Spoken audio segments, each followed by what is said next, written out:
Next talk is by Barath and Anand on building AI apps that don't break. Architecture lesson from HappyFox. Bharat and Anand, please come up on the stage. Uh, Morning, PyCon India. So I'm Anand. I work as a tech lead at HappyFox, and we have a good friend Barath here with me. He's a senior backend engineer at HappyFox, and together today we are going to talk about building AI apps that don't break, architecture lessons, and lessons that we learned in general from building AI products at HappyFox. So a quick word about HappyFox and PyCon India. So this is our fourth year sponsoring PyCon India. And this is the third consecutive time we've been a platinum sponsor. And kudos to PyCon team for organizing such a great event. A round of applause. So you can come talk to us at our booth. It's right next to the entrance. And obviously, if you're interested in building enterprise-grade AI apps, we're hiring, so you can come talk to us anytime. We have a lot of people from our company here, so feel free to come talk to us. So let's give a little bit of background about HappyFox, right? So HappyFox is an AI-powered customer support platform. So we were founded in 2011, so we are 14 years old now. And that's what makes us unique, right? So we are 100% bootstrapped. There's no VC funding. We are just building what customers actually need. So we've crossed 20 million ARR in the last year. And our total team size, we have over 100 people globally, and most of it being engineers. And we have around 12,000 customers across 70 plus countries, and who use our customer support platform. That range from small startups to really massive enterprises. So little bit about our products. So we started out in 2011 with our core help desk offering, and then in 2015 we expanded into live chat, then added chatbot BA and workflows on top of it, and we have Assist AI, HappyFox AI, and Service Desk that came in right after, and we're building much more cooler stuff. So next time around, I think we'll be able to show those off. And some of our customers, we've got Pinot School, Dartmouth, and Darwin Box are some of our largest customers. So yeah, and we are not just about building products, right? We want to build an ecosystem of customer support platform that just makes customer support better, not just faster. So let's talk a little bit about what we're going to cover today. So we're going to talk about how a little bit into HappyFox and the core AI offering that we have, and then we are going to go a bit deeper into what we learned from building those AI products and features, and at last we are going to cover what it takes to go from MVP to production, designing for scale. So let's get started. So the first section is we're going to take a quick dive into the HappyFox's platform and how a typical customer would use our platform, right? So let's just assume that there is a company called Sync CRM which sells CRM software, and they use HappyFox as a customer support platform to offer customer support. So first offering is you got chatbot, right?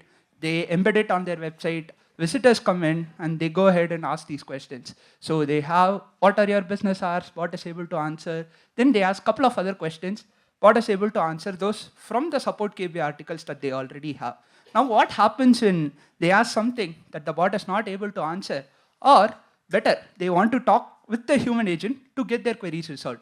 In both those cases, bot can help in offering to create a ticket that will be created in our agent portal, basically. So now we'll look at the flip side of it. Now you've seen how a customer would use the chatbot to create a ticket. On the agent side of things, we got the ticket that comes in. So if you look at a day-to-day activity of an agent, right, they get a bunch of these tickets. They don't know what's important or what's urgent and what's not, right? And that is where AI urgency or time-sensitive feature comes in. So it basically analyzes the ticket's context based on whatever rules the organization has configured for them to treat a ticket as urgent. So in this specific case, customer is raising an API integration error, and then the AI automatically tags it as important and surfaces it to the agent. So now the agent can get working on important tickets straight away. So now we know that the agent has to work on this ticket. But what if there are a lot of back and forths, right? Usually when you have a support ticket, there's like 10 or 20 back and forths, and for an agent to usually look at all those and come back with an answer or understand what's happening, it takes a time. And that's where ticket summary comes in handy. So you got ticket summary that's going to summarize your entire ticket, gives you crisp bulletin points on what's happened and what is supposed to happen on the ticket. So if you notice at the bottom, there's an action required thing that basically says what the agent is supposed to. So instead of agent trying to read through the entire ticket for 2 minutes, it's now cut down into a minute or so, and the agent already knows what he needs to do to resolve that ticket. So now agent is halfway there. He knows there's a ticket, he knows what he needs to do. But then let's assume that the agent is a little bit new or naive, they haven't handled this problem before, right? So when a support agent doesn't know something, usually they try to go ask their superiors for help or try to look at the internal documentation. And that's where the feature AI Copilot Chat comes in handy. So let me go to the next slide where we can see a better screenshot. So if you see here, you got the agent understands that the customer is being rate limited, but then he doesn't know what are all the rate limits that the product has to offer. So he goes in and says, hey, what are all the rate limits that are there to Copilot Chat? So Copilot Chat is your intelligent assistant that's going to look at all your internal documentation, your KBs, past tickets, and surface relevant responses for the agent to understand what's happening. So here, the Copilot Chat came back with an answer. Now the agent knows the person is on standard tier and they are being rate limited and they have 100 requests per minute in their quota. So now the next step is obviously you have to go talk with the person or communicate it to the end user, right? So the agent is slightly cranky or maybe they've dealt with so many support tickets on that day. They go in and say, hey, you're being rate limited, you need to try smaller badges. Obviously, this is not something that you can send across because customer support as a thing is that you're supposed to be verbose, you're supposed to be empathetic towards your customers, right? And that's where the magic of AI Writing Assistant comes in.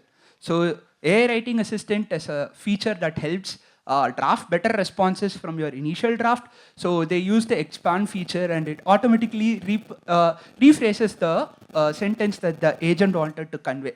If you notice the biggest thing here, it rephrased, but it never changed the underlying meaning. It just said, okay, hey, you need to do this, you need to do it. It basically cut down the technical jargon, made it easier for people to understand what needs to happen, right? So the customer gets their fix, the agent is solving the ticket and the ticket is closed. But then that's where the real magic starts, right?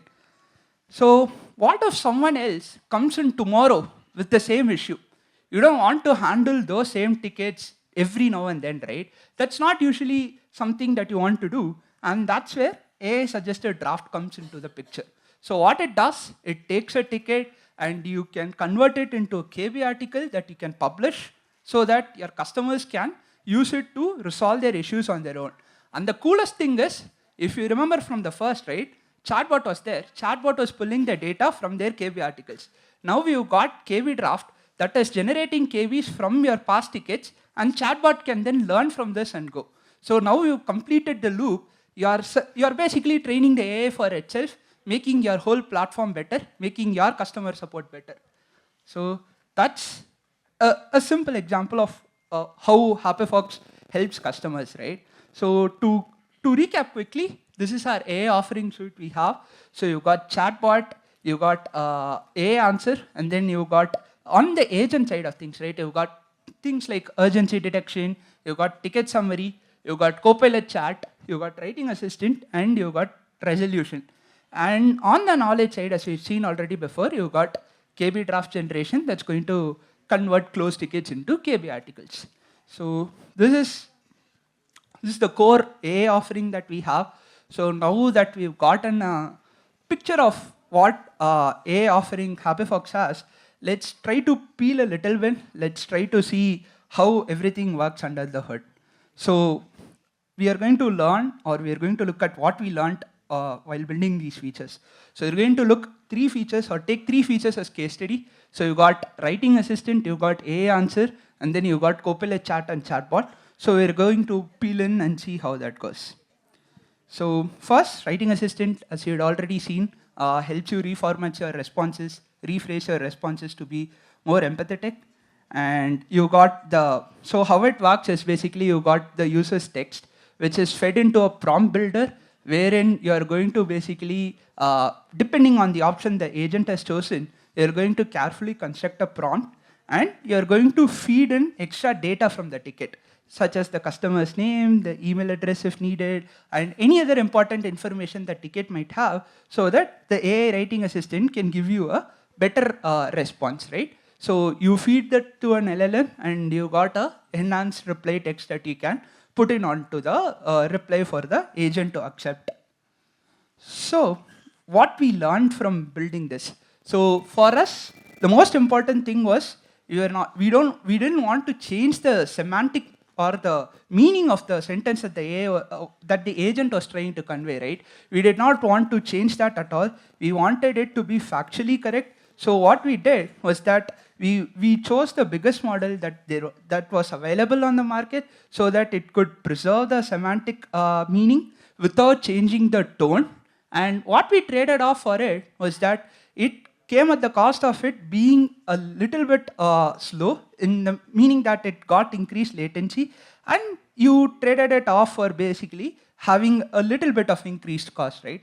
So this is what we learned from building writing assistant. So now let's look at another feature which is called AI answer, which takes it a little bit or a notch above, right? So when you look at AI answer, so the feature is basically you got support center or portals, right? Similar to Google's search generative experience, you go in, you ask a query, and instead of you being bombarded with a bunch of KB articles, you go in, you get the exact answer that you were looking for. So that's what AI answer is in a nutshell. And it's slightly more complicated than your writing assistant. So this is how AI answer works. So it's a straightforward RAG pipeline that we have. So you get the user query, which is then used to search across the knowledge base, and then you get relevant retrieved articles, right? So we use both semantic search and also keyword search, so that we get the best relevant chunks, and then we feed it to the LLM to generate an answer that we show to the user. So now that we've looked into how AI answer works, let's try to understand what we learned from it. So the core thing is that, again, we don't want to make any errors in terms of facts, right? You don't want the AI to say something that's not there in the KB article. So then what is, and one other important factor, if you notice here, is that for writing assistant, it was on the agent side. So an agent would actually verify and then send it. Whereas in terms of AI answer, you are directly engaging with your end customer. So it has to be even more factually accurate and correct. So then what we optimized for was basically that. We wanted to ensure that the meaning didn't change. We wanted it to be faster, because your customers won't wait. They will come and ask a query, and if it takes 10 seconds for a response to come in, they're not going to wait that much, right? You want it to be faster so that you swoop them off their foot. So then what we traded off for it was that we had to get a better model, so that it took a little bit of extra cost, but then it was worth it in the end, because you made it faster, you made it factually accurate without losing anything. So that is what we learned from building AI answer. So now let's take it even a notch further, right? So let's look at how AI Copilot and Copilot Chat are different. So AI Copilot is within your agent portal, and chatbot is your customer-facing bot that is going to answer queries. So if you look at what's the architecture of it, instead of it being a simple straightforward RAG, you got an agentic loop going on. So the agent has access to tools. It can either look at the KB search, basically look at the KB, or it can look at the ticket history and come back with relevant tickets and all that, right? And you got memory for the agent. So whenever the agent executes, it gets the tool results, it stores it in the context memory, and it reasons about it. So say when a user comes in and asks how to set up an API integration, right? It goes ahead, figures what it needs to search for. It needs to search for answer in KB, goes there, searches, comes back, stores it in memory, and then reasons. Reasoning meaning it determines whether or not the KB contains an answer to the query. So then it goes back to the agent, and it determines, okay, in this case I have an answer, so I can go back to the user and give it to him. But in case if the if the LLM agent did not find an answer, it's obviously going to iterate upon, use different search terms, and figure out whether or not it can answer a user's query. So the major difference is that instead of it being a structured workflow, you now got an agent which can think and act dynamically and make reasoning calls depending on whatever it sees. So that is what AI Copilot Chat and Chatbot basically uses under the hood. So what we learned from it, right? So very simple or very similar to what we did with AI answer, it has to be factually correct. Again, it's a customer facing feature, so it has to be factually correct, but then it also has to be faster. And it also has to handle multi-turn conversations really well. So in that case, what we did was we opted to ensure that semantic meaning didn't change. We reduced the latency and we ensure that it was not too cost prohibitive. How did we do it? Because now that we've got an agent that's running, instead of having a single big LLM that's going to go through your KB articles, you can feed it more relevant information. It can take decisions on the fly and be able to determine whether or not it needs to search for more or it can answer. So that was the core thing that we did there. And what we traded off for it was that the architectural simplicity is no longer there.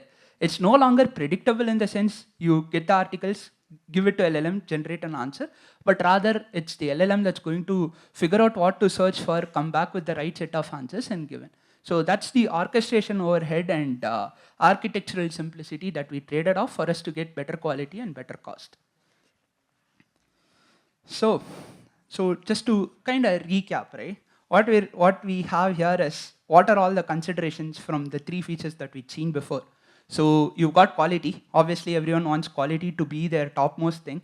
Want their LLMs and features to be super quality. Like it doesn't say anything that it is not supposed to. And then you've got latency and cost. So here is what we learned basically. So latency and cost, you can choose to optimize between those two. Use the complexity as the lever.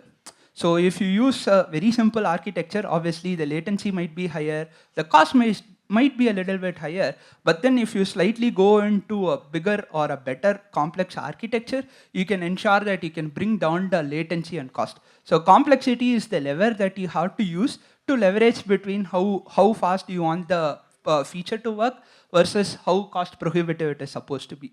So yeah, I'll have Barath take over from here. Hi, bro. Thanks, Anand. So these are all the insights of us, trying to architect AI products at HappyFox. Hope you guys have some insights there. So now let's delve into how do you actually implement all of these architectural stuff and actually, design for scale. We're going to use our chatbot as the main use case here. How our chatbot has evolved from simple drag to a multi-agent system. So these are all the things that you should consider beyond the MVP. So context overload, performance degrades, security and privacy risk, evals, LLM ops on monitoring, prompt management and feedback loops. So what we'll be covering in this topic is, we'll be covering context engineering, we'll be covering how to optimize performance and how to optimize cost, and we'll also be covering one more important aspect is security architecture. How do you build tools which are actually secure by nature? How do you redact stuff and all of those things? So first, just delve into context engineering. I'll just first have the context on why context is really important. Because as you build LLM apps, those apps are all as good as the content you actually feed to them, right? Too little context, incomplete answers. Too much context, LLM will start to hallucinate and try to forget what you're actually trying to do with the LLM, right? So here we are going to explore how HappyFox chatbot has evolved. So this is the first version of our bot, which is a very simple drag pipeline if you guys have seen it. So a question comes, I'll try to embed the question, try to search the KB for answer, send the context and the question to the LLM to generate the response. This was really good for very simple questions, very simple KBs, but when it breaks is when the questions becomes very vague. And when the question has multiple questions actually embedded in it, right? Or when the question needs query rewriting, or even generating search phrases. One such question is that how do I integrate Okta and also set up SSO in my helpdesk account? There can be two separate articles talking about how do I set up Okta and how do I set up SSO in my helpdesk account. So the LLM should be able to decompose this query, search on both the KBs and try to answer this. Which led us to the chatbot V1, where we actually shifted to a agentic loop instead of a basic RAG. Here, as you already know, LLM will decide whether to search with the same query or to rewrite it or to decompose it or to even generate search phrases based on the query to search. It also decides to search twice or thrice depending on the context is needs to generate the response. Here, what actually worked is, since we have agentic thing, we used smaller models here so that the responses were quicker and the cost was also efficient. But what broke at scale is, since we use only one agent here, every instruction or every context was passed into one single prompt or one single cycle, where the context grew really large. So what started happening is, after we hit scale, it started forgetting some of the instruction that we actually gave to it. So this led us to the chatbot version 2, where we used multiple agents, we decomposed the task and started to have a multi-agent workflow in place, where there are a couple of agents which is specialized in what they actually do. Anand actually describe about the whole workflow. I'm just going to touch upon it. So we have two agents. First is the orchestrator agent, which actually handles the query rewriting and searching and all of those things. And we have a response writer agent, where only the relevant context and the query is sent to that particular LLM and the response is generated. What it actually gives is quality at scale, because each agent is scoped to what they want to do. So they do that very effectively and with good quality there. And cost neutrality. We went from a bigger model to smaller models because the tasks are well scoped. So smaller models should be enough to actually handle these tasks. But what we have up here is architectural simplicity and orchestration over it. When we actually solve the context overload problem, then we hit the actual context search problem, where as we grew in customer base, each of the customers KB went very complex. Say for example, we had multiple customers from hardware industry where KBs were very specific to certain products. As you know, when you do semantic search, it doesn't always mean correct retrieval, because when you actually ask for a product which has code E2001 and you ask how to troubleshoot E2001, semantic search will not know the difference between E2001 and E2002. So there, we actually wanted to extract some metadata when we actually ingest, right? So these are the problems we faced when our customer base grew. And we solved it using metadata extraction during ingestion. So we actually, brought in a concept called metadata-based search, where we actually extract entities during ingestion and we store it as searchable entities in the knowledge base.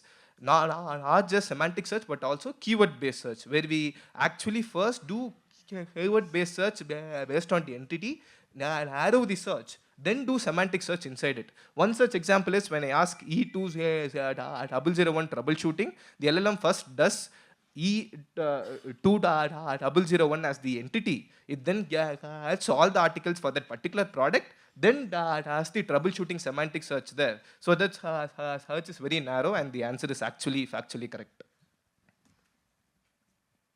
Then this actually steps upon to the second thing. What about performance and cost after this, right? As we already said, performance and cost actually reduced when we decompose the task into different smaller agents. Then we were able to use smaller models there, which also decreased latency, if you actually think about it, right? So this actually impacted all of these stuff, better quality. We actually switched to Claude 3, even 3.5 Haiku. with the fast inference enabled instead of Sonnet and Opus there, then significant cost reduction because of the smaller models.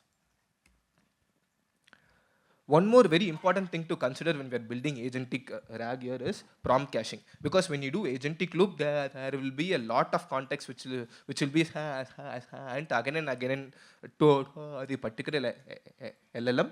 Prompt caching is nothing but you're telling the LLM not to process these input again because you have already processed it, try to remember it, right?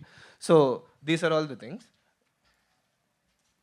How do you actually design a prompt to get cached, right? You have to design your prompts very modularly, keep all your static prompts separately and the dynamic prompts separately. Hash at hashing level. Whenever you are trying to create a new conversation, create a hashing, prefix the particular hash with this hashing so that it doesn't pre-compute it every time when a new message arrives. Try to use hash breakpoints even within one iteration, right? Because when you do toll calls, when you do 3 toll calls, try to hash toll call 1 and 2 so that when the toll call 3 comes, 1 and 2 are already cached and the LLM hasn't recomputed again. What you don't have to hash is ephemeral reasoning to hold result and the user state which changes every turn. Then this brings us to the important aspect of going from MV2 to production, which is security. We're going to talk about two main things here. One is untrusted inputs because it is user facing, right? You'll never know what your user is going to give as input. Then this second thing is overpowered tools because tools are a way for the LLM to interact with the outside world or even with the integrations. We want it to be as safe as possible so that there is no data exfiltrations as such.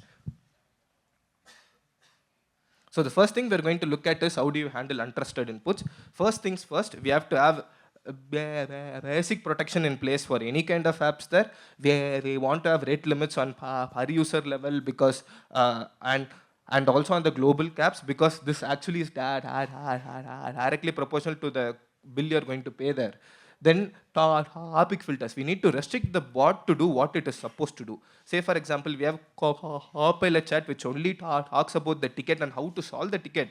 It need not talk about writing some code or developing an app there. So we need to be very sure on restricting the topics there. Advanced protection which most of the LLM providers give, say, for example, prompt attack guardrails and content safety guardrails, which both present in AWS Bedrock.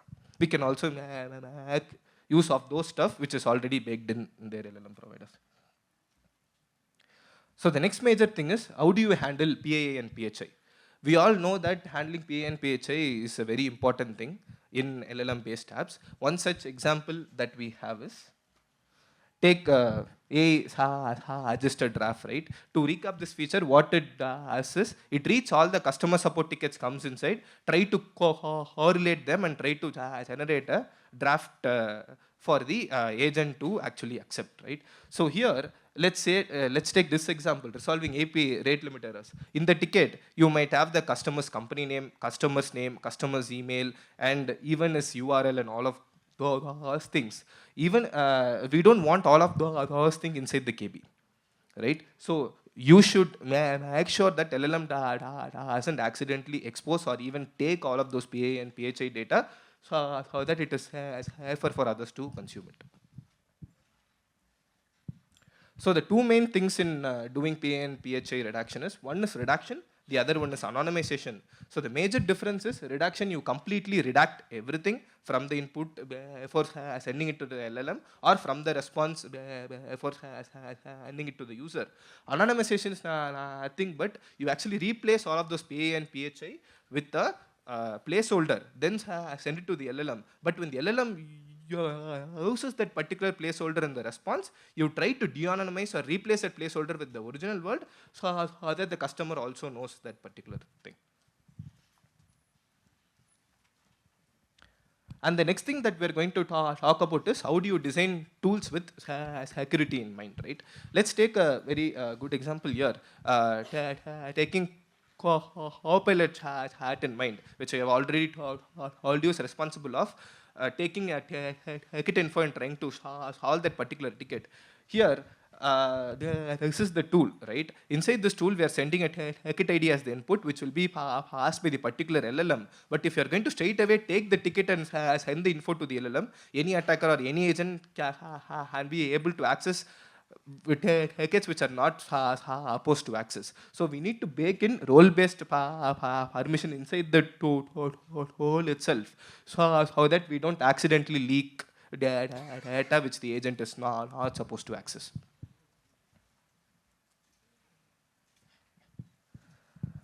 So the other example is the web search tool. You need to make sure you constrain the tool scope. Yeah. And 2 minutes, I'll just skim through. Yeah. Okay. So these are the other critical things. If you guys want to, so we covered these three. If you guys want to talk about all of these stuff, feel free to come to our booth. We are at the starting of the entrance. We are also hiring for all of these roles. Feel free to come and talk to us if you want to solve all of these interesting problems in our company. Thanks.